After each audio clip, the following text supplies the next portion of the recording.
बिस्मिल्लाहिर्रहमानिर्रहीम। अस्सलाम वालेकुम स्टूडेंट्स। जी तो स्टूडेंट्स, आज की इस वीडियो के अंदर हम 10th class mathematics unit number 4 की जो लैब एक्टिविटीज़ के हम वन बाय वन क्वेश्चंस को डिस्कस कर रहे थे। तो आज बेसिकली हमारे पास लैब जो है बेसिकली 3 जो है वो होने जा रही है, जिसके अंदर मैं आपको क्वेश्चन नंबर 5 और 4 आई गेस जो है आपके पास वो सॉल्व करवाऊँगा। तो पहले मैंने लेक्चर को स्टार्ट किया, साथ साथ सॉल्व जब कर रहा था तो अनफॉर्चुनेटली कैप्चर नहीं हो पाई वीडियो, कैमरे का इशू बन गया। तो स्टूडेंट मैंने ये सॉल्व कर लिया था, eight the end of the lecture मुझे पता चला जब मैंने देखा कि वीडियो रिकॉर्ड नहीं हुई। सो अब जो है वही क्वेश्चन सॉल्व हुआ है, मैं आपको एक्सप्लेन करता हूँ।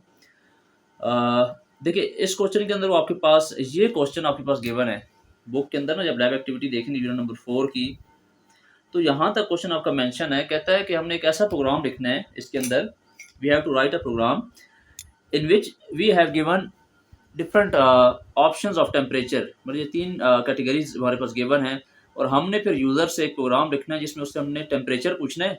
हम उससे टेम्परेचर इनपुट लेंगे और फिर मैच करेंगे कि यूज़र का इनपुट किया गया टेम्परेचर इन तीनों कैटेगरीज में से किस कैटेगरी में फॉल कर रहा है। पहली कैटेगरी है ग्रेटर देन 35। तो अगर ग्रेटर देन 35 वाली मैच हो रही है आपके पास, तो हमारे पास मैसेज उसके अगेंस्ट प्रिंट होना चाहिए कि इट इज़ अ हॉट। अगर टेम्परेचर इनपुट किया गया इस कैटेगरी में आ रहा है 20 और 35 के दरमियान, 20 to 35, तो प्रिंट होना चाहिए मैसेज नाइस डे। और if the user input temperature and it's less than 20 degree, तो फिर हमारा मैसेज प्रिंट होना चाहिए इट इज कोल्ड। तो बस हमने यूजर से इनपुट लेना है टेम्परेचर। तो आपको पता है बच्चे, जब भी हम प्रोग्राम बनाना स्टार्ट करते हैं we have made almost 4 to 5 program इससे पहले भी वीडियो में, तो आपको अब तक आइडिया हो जाना चाहिए। सबसे पहले हम लगाते हैं प्री प्रोसेसर डायरेक्टिव्स, जिसमें हमने हेडर फाइल्स और मेन फंक्शन लगाना होता है। तो सबसे पहले मैंने हेडर फाइल लगाई, हैश स्टार्ट होता है include, then studio dot H standard input output header file लगाई। देन मैंने हैश इंक्लूड सेकंड कोनियो या कुनायो डॉट एच जो हेडर फाइल है कंसोल इनपुट आउटपुट वो लगाई। Then I have written my void main function, empty main function word special लगाया कि आपके पास ये फंक्शन हमें एट द एंड कोई पैरामीटर या वैल्यू रिटर्न नहीं करेगा, it's empty function. Left braces से बच्चे आपका मेन फंक्शन प्रोग्राम स्टार्ट होता है। तो मैंने आपको एक्सप्लेन कर रखा है कि जब भी आप बॉडी स्टार्ट करते हैं मेन फंक्शन में, जैसे ही इंटर होते हैं आपके पास बॉडी के अंदर, सबसे पहले जो स्टेटमेंट लगाई जाती है वो होती है बच्चे डिक्लेरेशन स्टेटमेंट। यस, कौन सी statement? Declaration. The statement in which we declare all those variable that are mandatory to complete the program successfully. तो मुझे उसने user at the start of question उसने खुद बताया था कि आपने एक टेम्परेचर इनपुट लेने के लिए एक वेरिएबल बनाना है, एक मेमोरी में लोकेशन बनानी है जिसमें यूजर अपना टेम्परेचर जो इनपुट करेगा उसमें वो जाके सेव होगा। तो अब मैंने वो टी वेरिएबल बना लिया, और वेरिएबल डिक्लेरेशन में ना आपके पास एक होती है डाटा टाइप आपने डिक्लेयर करनी होती है, दूसरा वेरिएबल का नेम बनाना होता है। तो नेम तो मैंने बना लिया टी। अब डाटा टाइप मैंने फ्लोट क्यों बनाई है कि बच्चों ये टेम्परेचर जो एक ऐसी क्वांटिटी है जो कंटिन्यूस वेरी करती है।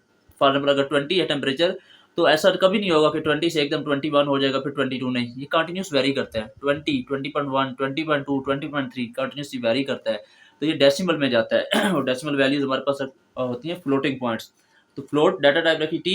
अब इस टी की वैल्यू मुझे बच्चे यूजर से इनपुट लेनी है, so I have to give a message to the user on the output screen कि भाई टेम्परेचर इनपुट करो। तो आउटपुट फंक्शन मुझे नेक्स्ट लाइन में यूज करना पड़ेगा। तो यहाँ पे देखिए मैंने आउटपुट फंक्शन कौन सा होता है, basic output function print F मैंने लगाया। प्रिंट एफ, प्रिंट एफ का आपके पास फॉर्मेट क्या है? सबसे पहले स्मॉल ब्रैकेट लगाई जाती है, देन इन्वर्टेड कॉमास, उसके बाद लगाया एस्केप सीक्वेंस \n।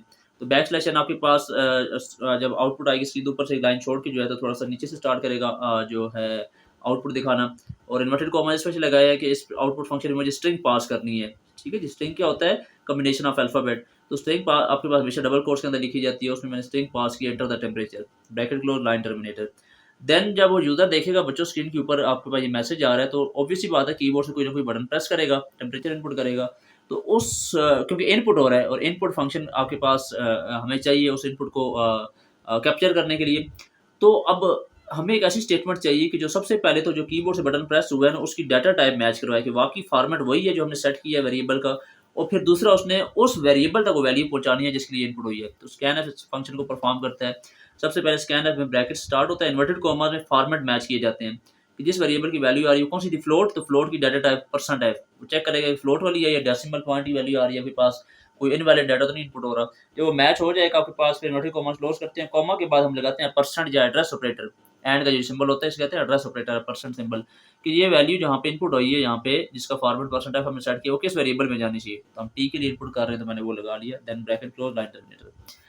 अब बच्चे हमारे पास मेमोरी में वैल्यू आ चुकी है, टेम्परेचर की वैल्यू यूजर ने कोई ना कोई इनपुट की होगी यहाँ पे। हमने अब चेक करना है कि टेम्परेचर इन तीनों में से किस कैटेगरी में फॉल कर रहा है जो क्वेश्चन में थी। मैंने तीनों पे बारी बारी कंडीशन लगा दी, पहली इफ के साथ आएगी, दूसरी एल्स इफ के साथ, और लास्ट वाली आपके पास किसके साथ आएगी, एल्स के साथ। क्योंकि in this particular program we have to execute more than two choices on the basis of condition. तो मोर देन टू जब भी होता है इफ एल्स इफ लगाते हैं। तो पहली कंडीशन मैंने लगाई इफ के साथ, चेक करो कि जब टेम्परेचर आया वो अगर ग्रेटर देन 35 है तो प्रिंट क्या होना चाहिए उसके against message it is hot. तो मैंने आउटपुट फंक्शन लगाया प्रिंट है bracket inverted commas backslash and escape sequence है कि ऑलरेडी आउटपुट स्क्रीन के ऊपर एंटर द टेम्परेचर नजर आ रहा होगा ना। ये जो मैसेज है नेक्स्ट हम जो देने जा रहे हैं नेक्स्ट लाइन पे आए तो बैकस्लैश एन और आगे प्रिंट होगा इट इज हॉट। जो मैसेज था inverted commas close bracket close line terminator.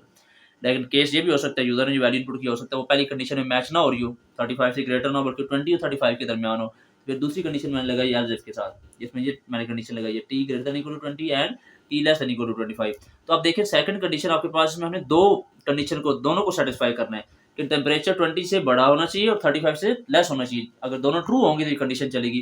तो दो कंडीशनों को इकट्ठा एक ही एल्स इफ के अंदर या इफ के अंदर लगाना पड़े तो बच्चे दरमियान में लगाते हैं एंड ऑपरेटर, ये डबल एंड ऑपरेटर इसको बोलते हैं एंड ऑपरेटर।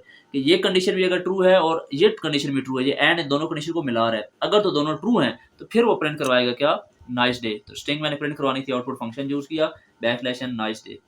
लेकिन इफ जो यूजर ने यहाँ वैल्यू इनपुट किया है वो 35 से बड़ी भी नहीं है, 20 और 35 के दरमियान भी नहीं है, अगर लेस देन 25 है तो बाय डिफॉल्ट एक ही रह जाता है एल्स आपके पास लास्ट कंडीशन। उससे आप लेस ये कंडीशन लगाओ या ना लगाओ एक ही बात है। तो मैंने लगाया एल्स, अगर ये कंडीशन भी ट्रू नहीं है, सेकंड कंडीशन भी ट्रू नहीं है, टेम्परेचर आपके पास 20 से लेस है, तो उस तमाम 20 से लेस जितना भी टेम्परेचर आपके पास हो सबके लिए प्रिंट ऑफ होना चाहिए इट इज कोल्ड। ठीक है बच्चे, तो ये आपके पास एक सिंपल सा प्रोग्राम था जिसके अंदर हमने एक वेरिएबल डिक्लेयर किया टेम्परेचर टाइप, आपके टेम्परेचर का फ्लोट टाइप का। फिर यूजर से हमने उसकी वैल्यू इनपुट ली और फिर हमने आपके पास उस जो पॉसिबिलिटीज हो सकती थी गिवन कंडीशन वो हमने इफ एल्स इफ की मदद से लगा ली। अब यूजर पे डिपेंड करता है जो वैल्यू पुट करेगा उसके मुताबिक कोई एक कंडीशन एट अ टाइम जो एग्जीक्यूट होगी। फॉर एग्जांपल यूजर ने यहाँ पे टेम्परेचर की वैल्यू इनपुट की है बच्चे 22, ठीक है जी। 22 से वही आगे उसने चेक किया यहाँ पे सबसे पहली कंडीशन 20 टी की जगह 22 पुट है तो 22 ग्रेटर देन 35 सेंस नहीं बनती, कंडीशन फॉल्स है, 22 इज नॉट ग्रेटर देन 35। तो इस कंडीशन को छोड़ देगा, वो इधर आ जाएगा, इधर देखेगा टी की वैल्यू 22 से ग्रेटर है ना, और दूसरी है यहाँ पे टी की वैल्यू 22 पुट करेगा लेस देन 35 होनी चाहिए, दोनों ट्रू हो गई। 22 20 से बड़ा 35 से छोटा, ये कंडीशन मेट हो गई। स्क्रीन के ऊपर लिखा हुआ है नाइस डे। उसके बाद अब एट अ टाइम एक कंडीशन चलती है यूजर के लिए, जब उसने वैल्यू इनपुट की थी अगर उस पर एक कंडीशन चल चुकी है तो उसके बाद जितनी भी कंडीशन रह गई आपके पास रिमेनिंग उनको ये स्किप कर देता है और उस स्ट्रक्चर के बाहर आ जाता है एल्स इफ की। तो ये एल्स से बाहर आएगा, कोई कंडीशन नहीं लगेगी, प्रोग्राम स्टॉप हो रहा है तो नाइस डे जैसे स्क्रीन पर आएगा तो प्रोग्राम स्टॉप हो जाएगा। तो वाइस वर्सा ऐसे ही है, अगर आपके पास मैंने टेम्परेचर इनपुट किया है 37 तो पहली कंडीशन ही मैट हो जाएगी, ट्रू आउटपुट चलाएगा, बाकी दोनों को छोड़ के प्रोग्राम स्टॉप। और मैंने इनपुट किया 18 तो फर्स्ट भी छोड़ेगा सेकंड भी छोड़ेगा, डायरेक्ट आपको लास्ट वाली पे आएगा, आपके पास जो ट्रू है वो प्रिंट हो जाएगा इट इज कोड। ठीक है बच्चों, तो आई होप कि आपको ये जो प्रोग्राम है लैब एक्टिविटी का वो क्लियर हो गया होगा। और बाकी आपसे ये रिक्वेस्ट है बच्चों कि जब तक आप अपने हाथ से क्वेश्चन नहीं करते, देख के आपको समझ आ जाती है, क्लास में भी आपको जब टीचर करवाता है सॉल्व करवाता है ऑन द बोर्ड या डिस्कस करता है तो एट द मोमेंट आपको फौरन वो चीज़ें लग रही होती है, मुझे समझ आ गई, मुझे समझ आ गई, मुझे सब आता है। But when you get back to your homes, घर जाते हैं आपके पास कुछ टाइम गुजरता है तो फिर वो चीज़ें आपसे भूलना स्टार्ट हो जाती हैं, बिकॉज कि मेमोरी में रिटेंशन इतनी नहीं होती जब तक आप प्रैक्टिस ना करें। तो जितनी प्रैक्टिस करेंगे उतना आपको चीज़ माइंड में रहती है, याद रहती है। So I will request you at the end of the video you should practice this question ताकि आपको ये क्लियर हो जाए। और that was all from today's video.